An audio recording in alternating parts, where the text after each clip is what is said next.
os testes, então ele tinha feito um chute na entrada da rampa para ter certeza que tudo estava funcionando. Se chovesse, se o vento passasse um certo limite, né? Tinha 1000 e tantos componentes no Exo, se um transistor queimasse, pode esquecer, não funcionava. E passou a história da minha vida inteira naqueles minutos da minha mente, né? E quando eu vejo, eu nem vi direito quando a bola veio para ele, meu aluno, o seu irmão que está na Suíça hoje, pôs a bola na frente dele, eu só vi a perna do Exo e do Juliano. Sabe quando você é criança e encaixa o chute, você carrega o chute para chutar a bola, vai para trás, vai para trás, o corpo muda e o Exo foi mudando, sabe, parece coisa de filme. Nunca vou esquecer desse, mas eu estava vendo de costa, né? Mas eu estava a 2 metros dele. Quando ele engata o chute, o Exo muda de postura para dar o equilíbrio e ele só, meu Deus, aquilo foi... Então, isso é uma coisa de filme de ficção, não é? Isso é uma coisa a gente está se aproximando. Anos depois eu fui dar uma palestra no Congresso Mundial de Ficção Científica, novamente em Pequim. Eles chamaram? Me chamaram para dar uma palestra de abertura. Escritores de no mundo todo. Na minha frente tinha falado o prêmio Nobel, um jovem que ganhou o prêmio Nobel pelo grafeno. Sensacional o trabalho do cara, fiquei boca aberto e tal. Aí fui eu, falei, fiz tudo isso, mostrei a hora, mostrei vídeo, mostrei os caras chutando a bola na Copa, tal, termina a palestra, né, todo mundo. Então veio um cara para mim, um inglês, vira para mim e fala assim, que é sacanagem isso, né? Porque o que nós vamos escrever agora? O trabalho está chegando muito perto, chegando muito perto. Foi bom, o problema é de você. Black Mirror parou de fazer porque a realidade começou muito perto, né? Todo mundo, meus filhos assistiam isso e falavam, tem coisa sua aí no Black Mirror. Eu falei, não quero nem ver porque, né, não vai ser o que eu penso. Mas é incrível, né, como a tecnologia está avançando em algumas áreas de uma forma que a gente não sabe para onde vai. E aí vem aquelas teoria de conspiração, maluquice, eu não sei onde tem singularidade, máquina, homem. Não, aí tem muita besteira, né? A própria singularidade, nós já desmentimos, eu já desmenti isso. Mas a explicação do que o pessoal fala. Existiu essa medo. Não, isso aí foi mais marketing na realidade. O Silicon Valley adora tentar fazer projeções, né, para vender o peixe, né? Claro. É vender peixe, basicamente essa é a história. Então, fazendo isso, vai mentir, não sei quando. Esse está no meu livro de ficção científica que eu estou terminando. O cara não está lá. Ele se perdeu no caminho de Marte e foi parar no asteroide. Ele está lá orbitando até hoje no asteroide.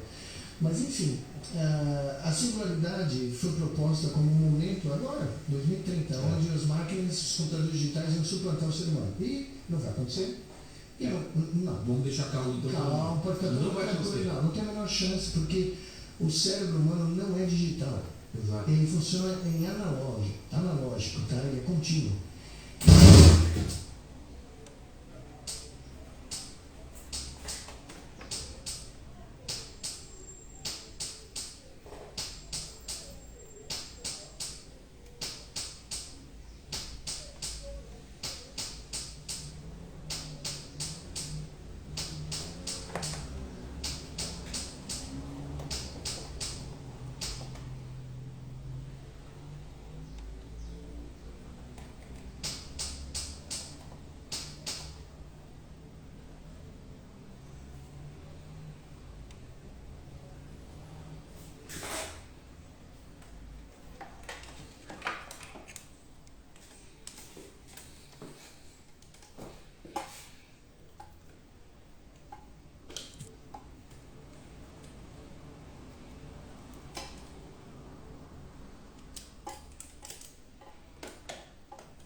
científica que eu estou tendo. O cara não tá lá. Ele se perdeu no caminho de Marte e foi parar no asteroide. Ele está lá orbitando até hoje no asteroide.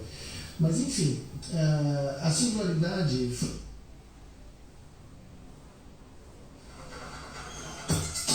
Como dizer vamos adotar um doguinho sem dizer vamos adotar um doguinho?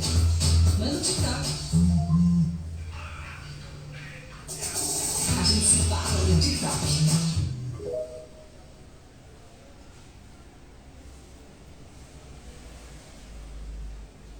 Seja você também um franqueado IEM, com mais de 12 anos de história, o Instituto Mix continua crescendo. E hoje, ocupa a posição de melhores escolas de cursos profissionalizantes do Brasil.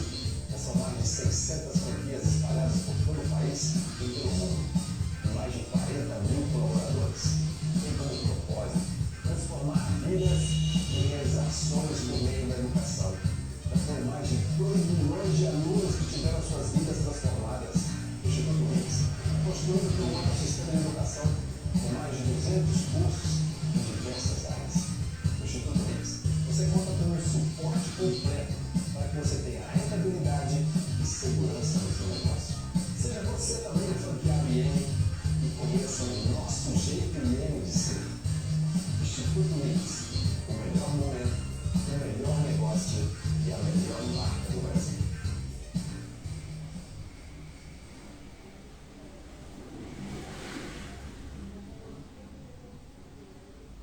A singularidade foi proposta como um momento agora, 2030, onde as máquinas, os computadores digitais vão suplantar o ser humano. E não vai acontecer. Não. Vamos deixar calmo. Calma, pode ficar não vai acontecer. Não tem a menor chance, porque o cérebro humano não é digital. Exato. Ele funciona em analógico, tá? Ele é contínuo. E não existe, com a lógica digital, a capacidade de você substituir coisas como intuição, inteligência, criatividade, tudo aquilo que nos faz humanos, ética, senso de estética, tá? Tudo aquilo que nos trouxe até aqui com um certo sucesso, né? O sucesso hoje em dia é meio relativo, se a nossa espécie é um exemplo de sucesso ou não, ainda, o júri ainda não tomou a decisão. Deixa as outras gerações julgarem. Eu acho que vai ser difícil, né? Talvez nem existam elas, né, para julgar, né? Mas, na realidade, tudo aquilo que nós reconhecemos como os grandes atributos da condição humana, que nos fizeram capazes de sobreviver a tudo que nós enfrentamos nesses 200 mil anos, nossas falhas, inclusive a nós mesmos, né?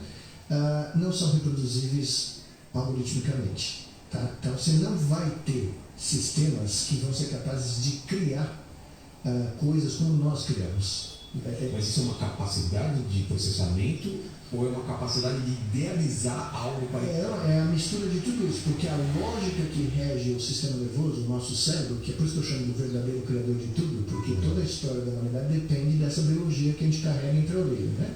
Ela não é reproduzível digitalmente.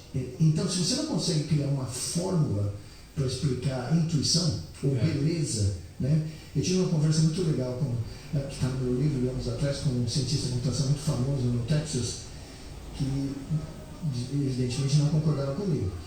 E aí eu virei para ele e falei o seguinte: você acha a sua mãe bonita? Ele, claro. E a sua mulher? Claro. E a sua filha? Sabia que tinha uma filha? Não, são lindas. Você consegue programar beleza? Ele falou: se você me dá uma fórmula, eu programo. Eu falei: bom, até hoje ninguém descobriu a forma de beleza. Porque muda? Porque cada um dos cérebros humanos, são 107 bilhões aproximadamente que existiram nos últimos 200 mil anos. Cada um deles tem uma definição própria do que é beleza. E o tempo, o momento histórico muda. Aí eu falei para ele: quer dizer que você não consegue programar beleza? Ele falou: não, se você não me der um algoritmo, eu não consigo programar beleza. Então ele falou: você está dizendo para mim que dentro da sua lógica a beleza não existe? Ele falou: se eu não programa, ela não existe. Eu falei: então você está negando a sua proposição. O amor, a empatia humana, a solidariedade. Mas vamos lá, Miguel. O cérebro humano, ele tem uma capacidade de processamento maior do que não é uma medida em bytes ou em bits. Não. É que a própria definição do que é informação para o cérebro é diferente. A informação que o cérebro processa, ela está embutida no tecido neural. Entendi. Ela está embutida organicamente, ele computa com a estrutura. Quando você está relembrando alguma coisa, como nós estamos fazendo aqui, certo, existem alterações físicas nos seus neurônios que estão ocorrendo. Não é 0 e 1. Não é 0 e 1, é um contínuo. Por isso que a gente chama de analógico, tá? Entendi. Então, na lógica binária, você tem um estado e outro. No sistema nervoso, você tem estados intermediários, infinitos, aqui, que preenchem essa lacuna. Ou seja, existem infinitos graus de cinza entre o branco e o preto para o cérebro humano, ou para qualquer organismo, tá?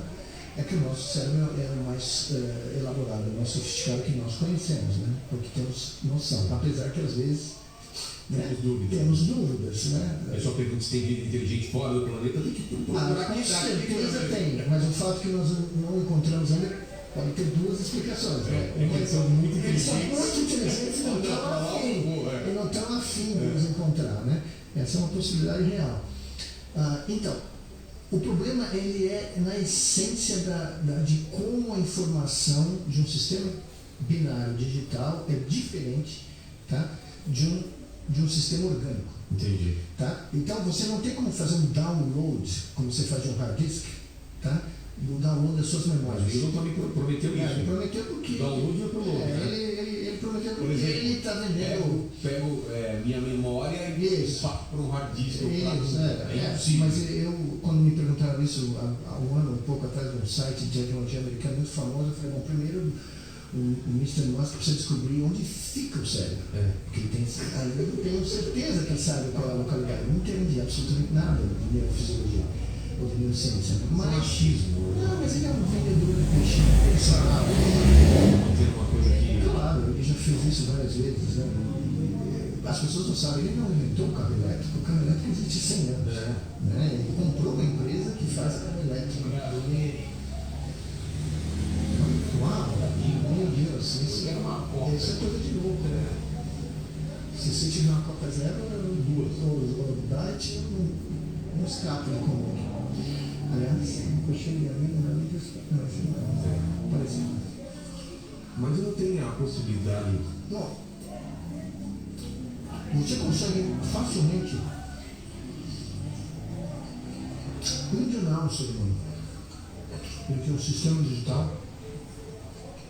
Enganar o ser humano. Você consegue, é fácil até enganar um ser humano que o sistema digital está imitando, está se comportando como um ser humano, que é o teste de Turing, né? Para quem não sabe, o teste de Turing é um teste para provar que aquela máquina engana se ela não é uma máquina. Mas você não consegue claramente demonstrar que esse sistema é inteligente, ou ele tem intuição, ou que ele está criando algo. Ele só foi programado para te enganar. Isso, não, ele foi programado para reproduzir o banco de dados que ele foi alimentado.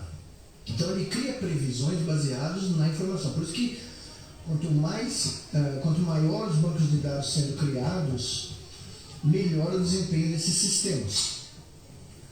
Obrigado. Bem, Meu nome é apropriado para quem distribui qualquer zero de graça para todo mundo. Muito obrigado. e é Lenin, mas o pessoal chama você de Lenin, né? Lenin.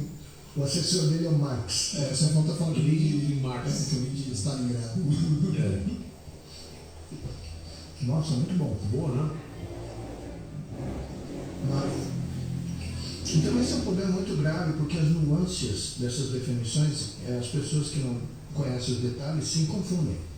Então o que é isso? Isso é tudo parte de uma ideologia que visa diminuir o valor do ser humano. Exato, né? É basicamente isso. Os caras estão pensando nisso. O próprio termo inteligente, quando é aplicado para máquina, Não tem o menor é sentido. verdade, né? Não tem o menor sentido, porque é um misnomer, é um nome incorreto desde o início. Mas ele foi criado como um nome para marketing. Claro. Porque eu pus no meu livro, no Verdadeiro Criador de Tudo, um anúncio que saiu na capa do New York Times, na primeira manchete do New York Times: Marinha informa que em poucos meses terá acesso ao seu robô inteligente, o seu primeiro robô nos anos 50. A Marinha está esperando até hoje. Até hoje esse robô Pagou 200 milhões de dólares, não sei quantos milhões de dólares nos anos 50, porque O nome é incorreto. Smartphone, né? O smartphone não tem nada de... Pelo contrário, ele é o slaving phone, né? Ele está escravizando a mente humana, né? Eu uso, todo mundo usa, não tem como escapar hoje em dia, mas os efeitos que nós estamos documentando na atenção, na nossa capacidade de socialização, nas nossas faculdades cognitivas, né? Mas o que aconteceu na época, e eu não estou dizendo que a pesquisa em inteligência artificial é incorreta, não tem mérito, claro que tem várias coisas muito interessantes, muito importantes de se estudar, e eu conheço grandes pesquisadores na área, não é isso que eu estou falando. Eu estou falando que o nome não tem sentido. Inteligência artificial. Porque ele não é nem inteligente e nem artificial. Ele é criado pelo ser humano. Certo. Então ele é da nossa inteligência. A nossa inteligência que produz esses sistemas. E ele não é inteligente porque a inteligência é uma propriedade emergente de organismos. Exato. Da matéria orgânica, não de wafers de silicon. Tá? Tanto que um computador não pode ser culpado de alguma coisa porque ele está fazendo o que foi programado para ele. Não. Mas se criou uma religião. Isso se tornou um movimento religioso, tá? Que eu chamo da Igreja da Tecnologia. Bom, o próprio Elon Musk falou que tem medo de inteligência artificial, que o pessoal está fazendo, vai tomar cuidado. Aí ele falou que ele tem que criar uma interface cérebro-máquina para nos defender dessa ameaça. Essa ameaça da inteligência artificial. O cara não sabe nada nem de um nem de outro. Né? Porque um não tem nada a ver com o outro. Um não é uma vacina contra o outro. Né? Todo mundo sabe que a gente tem que se proteger disso com naves com pulso eletromagnético, foi isso que eu vi na Matrix, em vários filmes. Você solta o pulso eletromagnético e as máquinas elas se na hora. Esse é um belo filme. Não é? Os primeiros 3 são sensacionais. Esse último agora... Esse último eu não vi. Não fiquei com medo de me decepcionar. Porque as memórias dos primeiros 3 são muito boas. Né? Mas essa ideia que a gente tem de... Tudo bem, não dá para replicar o cérebro, mas aumentar o nosso nível de processamento. Você pode aumentar o comportamento humano, é o que nós fazemos desde que nós saímos das árvores, né? Quando o carinha inventou aquele primeiro machadinho... Já era uma extensão, uma coisa para... Mas você usou a palavra correta, porque todas as tecnologias que nós criamos são absorvidas pelo cérebro como se fossem parte de nós. Carro, seus óculos... Então a gente chega, quem dirige muito, você chega a sentir o espaço que ele ocupa, né? Sem dúvida, e não é à toa que as pessoas se matam no trânsito quando um carro dá uma batidinha, porque parece que foi nele. Parece que foi uma invasão do domínio do seu senso de ser. Eu sempre cito isso nas minhas entrevistas aqui no Brasil e fora. Aliás, eu tenho uma história muito boa do Santos Dumont. Eu preciso contar essa porque eu nunca contei no Brasil, essa é muito boa. Eu sempre cito que o Santos Dumont, num dos livros dele, o momento decisivo, ele fala que o momento decisivo dele, primeiro no Dirigível Menos, mas mais no 14 bis e no Demoiselle. Só pega um pouquinho para você, veja agora dele. Não leva não muito, pega uns 3. Tem pouca coisa. Mas então, o Santos Dumont fala que o momento decisivo foi quando ele sentiu que o avião era parte dele. Porque como não tinha botão, não tinha o que a gente tem hoje, ele era um esforço físico. Ele amarrava com corda de nylon de piano japonês, né, de seda japonesa e corda de nylon de piano, pedaços do terno dele no cockpit. Sim. E quando ele mexia o ombro, ele alterava a asa, o equilíbrio do avião, porque ele usava o corpo para... Então ele descreve em termos leigos a assimilação do avião como extensão do corpo dele. Exato. Tá? Isso vale para relógio? Não, eu dei uma palestra em Nova York uma vez, onde eu encontrei com o Ron Dennis, né, que era da McLaren. Eu terminei a palestra e ele veio falar comigo, porque eu falei na palestra que os corredores de Fórmula 1, os caras são bons, o carro, no nível de integração. O carro é eles, a integração é completa. E eu descobri, ele me contou, que o Ayrton Senna e outros pilotos famosos não queriam ter o assento com almofada. Eles sentavam no metal. Para sentir a vibração da suspensão.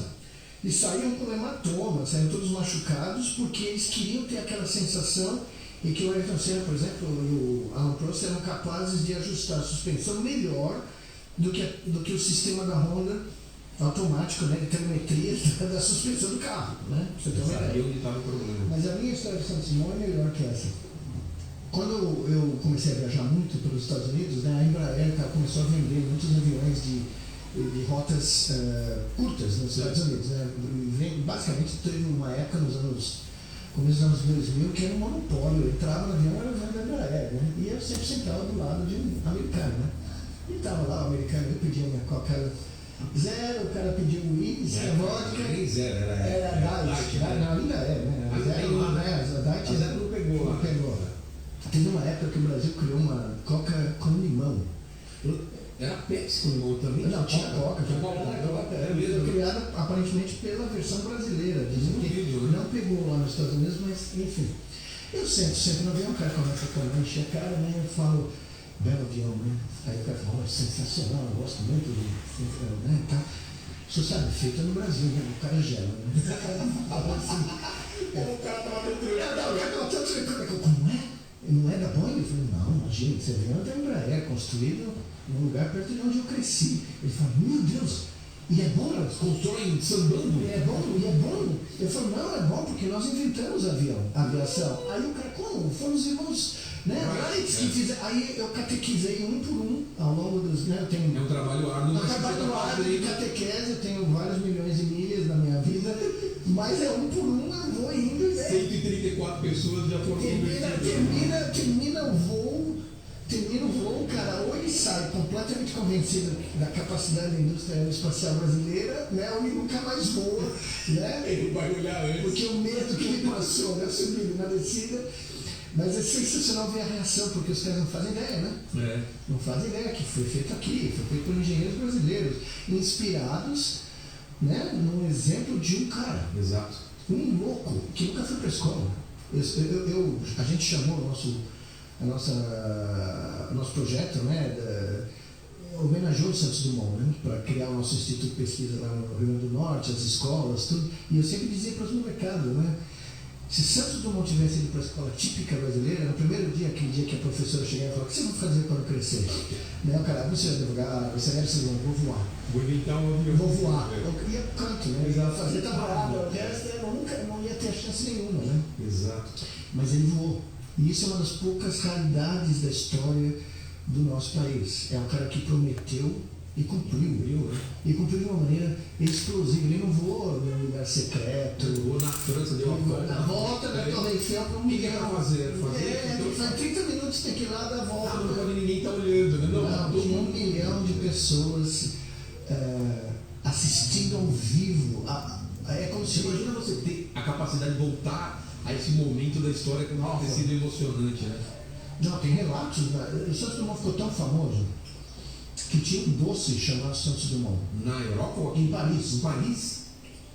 Era como se fosse uma bomba de chocolate com um dirigível. Olha só. E chamava-se Santos Dumont. O cara foi a primeira celebridade do mundo. No dia seguinte, no primeiro voo dele, né, no 19 de outubro de 1901, tinham acabado de pôr as linhas telegráficas no oceano que conectava a Europa com os Estados Unidos, com Nova York. Saiu na capa do New York Times. Caramba, velho.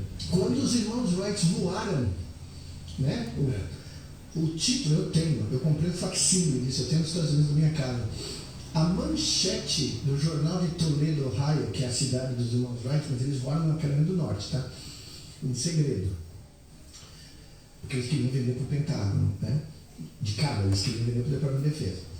Quando eles voaram, a manchete do jornal da cidade deles é a seguinte: garotos de Toledo reproduzem o grande Dumont. Olha só. Você tem uma ideia como ele era, né? Conhecido, né? Conhecido no mundo inteiro. Os maiores cientistas do mundo queriam se encontrar com ele, não ganhou o prêmio Nobel de Física, não sei porquê. Para ser honesto, eu não tenho a menor ideia da razão que impediu, né, ele de ganhar, porque ele nunca foi para a escola, nunca teve aula de física, mas ele, na prática, inventou um mundo moderno. Né? É um divisor de águas. Né? E essa coisa do imaginário do ser humano que sempre teve de voar, né? Eu imagino que desde o começo das coisas o homem olhava para o céu e imaginava voando os pássaros e tudo mais. E esse cara, com 17 anos, ele era o herdeiro das maiores fazendas de café do mundo. Quando o pai dele morreu, perguntaram a mãe perguntou para ele, o que você vai fazer? Você é o homem mais rico do mundo, um dos homens mais ricos do mundo. Ele falou, eu vou voar. Ele usou o dinheiro e o tempo dele para... Sinceramente, isso eu contei 2 vezes na minha vida. Eu tenho contado uma homenagem ao meu grande amigo que faleceu recentemente. O Santos Dumont, brasileiro, tinha o mecânico-chefe dele, o sobrenome dele era Chapin. Chapin. É C-H-A-P-I-N. Chapin. Ah. O nome do meu orientador americano louco que eu falei para você é John Chapin. Olha a coincidência. Quando eu contei isso pro John, o meu amigo, né, que faleceu 3 meses atrás, não, 6 meses atrás, ele falou, não é possível. É uma família só. Ah, é? Nós somos Então, da Escócia que mudamos para a França no século sei lá quando, e a parte da família ficou na França e parte veio para os Estados Unidos.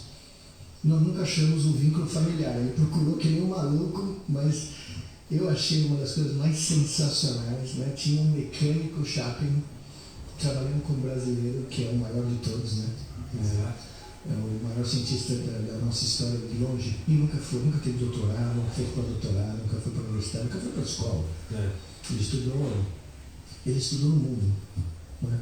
E pagou com a grana dele, né? Não tinha cartão de crédito, mas era o Golden Dumont, né? Porque chegaram para ele e falaram, não, mas é muito caro comprar o gás, comprar né, toda a infraestrutura. Ele falou, não tem importância, a gente monta um aeródromo no Bordeaux. Ele montou dele. Ele falou, ele montou dele. Então Mas a gente falou de inteligência artificial, aquela história que teve de as inteligências artificiais conversando e elas criaram, veio esse papo de que elas criaram uma identidade própria, uma era nazista, a outra era não sei o quê. O que foi isso? Simplesmente 2 programações que foram, eles foram programados para aprender alguma coisa, para... eu não sei os detalhes, mas... Isso assustou muita gente, né? Não, tanto é que a própria Google demitiu, isso é outro exemplo, mas um dos engenheiros recentemente que começou a falar barbaridades, né? O programa de software dele era consciente, que... Aí você vai ver o perfil do cara, né? O cara acredita que ele é um sacerdote da igreja, da tecnologia, né? Consciência também é um termo que eu queria depois... Consciência. Bom, esse é talvez o maior mistério do universo para os seres humanos. Né? Tem teorias. É uma propriedade emergente do cérebro, isso a gente sabe. Mas como ela emerge, esse é o segredo da... E quando ela deixa a gente, né? Você sabe que é uma discussão muito interessante que eu tive várias vezes na minha vida, que sempre me intrigou. Eu nunca pude formalizar isso cientificamente, porque não é uma pergunta que a gente consegue fazer cientificamente, mas não é sensacional você imaginar o momento em que a vida surge, do nada, e no momento que ela desaparece. É um momento, né? Eu lembro na faculdade de medicina... Esse momento não é... Isso, não, é uma transição. Uma das coisas que mais me abalou na minha formação médica, eu não estava preparado, tinha 20 anos, é ir para o pronto-socorro do Hospital das Clínicas, do nada, né? No 4º ano, 5º ano, e de repente você está lá, 83, 22 anos, tu tinha. Você viu a Então, nunca na sua frente esse momento. Não. É uma coisa que ninguém consegue explicar. Tem um movimento, tem uma pessoa e de repente não... Por outro lado, você vai para o outro oposto. Quando você está na pandemia, eu fiquei 20 meses aqui em São Paulo, trancado em casa. De repente eu me via conversando com o meu pé de manjericão, né? Se tivesse tempo suficiente, eu ia responder, porque foi quase. Mas aí você vê uma semente cair na terra e de repente daquela semente você vê vida surgindo, né? E essa vida alimenta outras vidas, porque de repente, né, aparece passarinho, aparece não sei o que, você tem um ecossistema de vida e você vê aquele momento onde não era e era, e de repente é, né? E esse é um dos momentos, né, da biologia, para quem é um biólogo, um cientista como eu, é um dos fenômenos mais intrigantes, né? Porque é muito difícil de você até formular a pergunta, mas é um dos mistérios mais fascinantes, né? Porque tem uma informação contida na semente. Tá tudo lá. Tá tudo lá. Tá tudo lá. Tá tudo lá. E de repente você vê, né, um troço de uma árvore gigantesca, né? Então por isso que eu digo, a ciência, ela é muito mal transmitida nos processos, nos sistemas educacionais, né? Quando nós começamos a ensinar as nossas crianças no Nordeste, não com aula teórica, não com fórmula na lousa, mas fazendo, porque era tudo prático, era tudo mãos hands-on, né? Construindo o aparato para medir, construindo o experimento, realizando o experimento. Por exemplo, eu sempre uso esse exemplo porque ele é categórico, para mim é emblemático, né? A gente aprende o teorema de Pitágoras decorando o diabo né? Quadrado dos catetos, a soma é igual ao quadrado da hipotenusa. Ninguém nunca deriva o teorema de Pitágoras como o diabo do Pitágoras, ou quem quer que seja, da equipe dele que derivou. Então nós fazíamos a criançada construir os triângulos, aí eles põem um quadrado, que é pegar o lado do triângulo e fazer um quadrado com aquela medida, daí pegar o outro, fazer um outro quadrado, aí fazer um quadrado com a hipotenusa, medir a área e ver que bate. Entendi. Quem vai esquecer? Nunca mais. A criançada, eu falo isso o tempo inteiro, aprendia parábola, passando segundo grau, soltando uma garrafa PET como foguete e vendo ela fazer a parábola. Né? Então é algo que, né, lúdico, né? E aí a ciência não é um barato para uma elite, né, pensante, não. Ela é parte do nosso dia a dia, né? Você está cozinhando em casa, você está fazendo ciência. Você está regando sua jabuticabeira, outra minha companheira de pandemia, você está, né, fazendo ciência, você está vendo o que acontece, né? Então, são coisas que nós criamos barreiras de acesso, né? Que impedem que as pessoas desfrutem dessa coisa maravilhosa que é a capacidade do cérebro humano de aprender desde o primeiro sopro de vida até o último. Essa história de cachorro velho não aprende truque novo é mentira. A neurociência já desmentiu isso, tá? Categoricamente. E eu acho que isso é também a missão dos cientistas profissionais. O Alzheimer, o que acontece com os neurônios? Eles começam a morrer, né? Eles começam a morrer numa quantidade absurda, explosiva, né? E aí você evidentemente tem o sistema nervoso é muito resiliente a perdas. Eu sempre uso esse exemplo também. A minha avó materna, Dona Lígia, era uma pianista clássica maravilhosa, né? E de repente um dia nós estamos lá no domingo quando ela tocava para nós. E ela tocava Chopin de memória, qualquer sonata, qualquer coisa, e de repente ela vai pro piano e empaca, e não lembra da sequência automática de movimentos, ela não lembra da partitura, ela não sabe da partitura para tocar. Conversa vai, conversa vem, naquela época não tinha ressonância, não tinha nada. Alguns anos depois nós descobrimos que ela tinha tido micro derrames, milhares deles, mas levou muitos anos para comprometer um número suficiente de neurônios para a gente notar comportamento. Então existe uma reserva, existe uma resiliência, né? É um sistema distribuído que a gente chama. Então você pode perder um número muito grande de elementos do sistema distribuído e ele continua funcionando. Mas chega um limite que se você cruzar, você começa a ter efeitos claros, né? Comportamentais. Quando tem essa passagem de um neurônio com outro, e outro, para fazer certas coisas. O que o pessoal fala que é muito mais difícil você perder um vício, né, do que criar um hábito saudável. Porque você está tão acostumado a fazer aquele mesmo movimento. Existe essa verdade ou não? Você tem que criar um caminho novo? Eu não sei, o cérebro funciona primeiro gerando modelos expectativos, né, para maximizar uma equação de custo-benefício. O menor custo energético. O cérebro que ele tenta otimizar, ao criar um modelo do que existe aqui fora, um modelo interno dele, tá? O cérebro não é passivo. Isso é uma das contribuições que eu tive na minha carreira. Até o meado dos anos 90 se tinha essa noção do cérebro como um intérprete passivo. Ele recebe um monte de coisa do mundo e ele só interpreta o que está aqui. Certo. Na realidade não é assim. O cérebro, desde o nosso começo da nossa vida, ele vai começando a criar um modelo interno da realidade. Esse modelo interno é a minha visão de mundo? Isso, a sua visão de mundo, a sua visão do que tem aqui, do que você extraiu, do que você observou, né? Que todos nós aprendemos. Se você pular janela de segundo andar, você se machuca. Exato. Se você, né? A textura disso. Exatamente. Então o cérebro vai acumulando e vai criando um modelo interno. E continuamente ele está testando as previsões e as estimativas e as expectativas de recompensa, entre outras, como que o mundo dá pra gente. Eu acho que já que está parecendo gelado, se eu tocar essa Isso. massa, eu tenho que sentir gelado. Se eu não sentir, por que eu não senti? Se você achar que isso aqui é gelado,